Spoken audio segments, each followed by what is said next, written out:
Nigerians need to know that there is an attempt to capture INEC. And this is not the first time. It started with an attempt to appoint Loretta Oneche.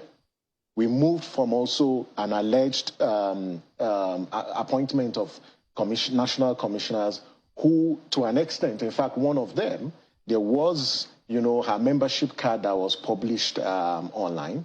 To this particular time, you clearly see that there is an attempt, to capture INEC. And there's only one reason why the INEC is a major institution for focus. Because when you capture the institution, you undermine its capability to resist, attempts to undermine and circumvent the electoral process. There are two ways you can undermine an institution. First, you attack its operational independence. Secondly, you attack its financial independence. In this case, by the provisions of the Electoral Act, the law says all funding for elections should be transferred to the Commission 360 days, that's 1 year to elections. But about appointment, this is why Justice Uwais, in his report, and the committee's report, said that remove the power of appointing national commissioners and resident electoral commissioners from the president and vest it in an independent body. It's 14 years down the line, we are still experiencing, situations that Justice Uwais, in his recommendation, tried to address. We are in an election. I don't think that we understand the implication of this. We are 179 days to the 2023 elections. Recs have not been confirmed. And not just confirmed, you've now appointed people who have partisan leanings.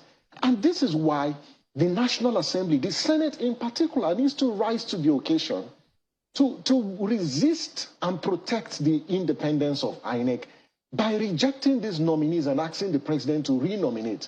On that list, you can clearly see they have partisan leanings. The fundamental question is who even recommended and appointed these people in the first place? How did they make it into the list? There are actions that need to be taken before you even get to that point.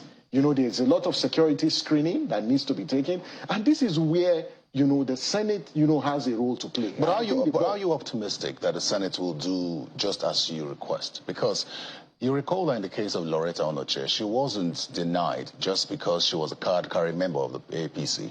It was because there was someone else from her state that was already a rec. So how are you expecting that the Senate would do this? And is it as simple as you say, because you expect that the Senate will carry out its own investigation, of course? I think that if we've got leaders and legislators of conscience, if we've got leaders in the National Assembly that are interested in the collective good and interested in the sanctity of the 2023 elections, the best action to take is to reject these nominees, because it's an aberration of the Constitution. And that's why civil society have said that this is an attempt to protect the Constitution. It's not about any individuals. And you know what, in any case, and this is my advice even to the president and the ruling political party, making these kinds of appointments are not good for you and your image and your legacy.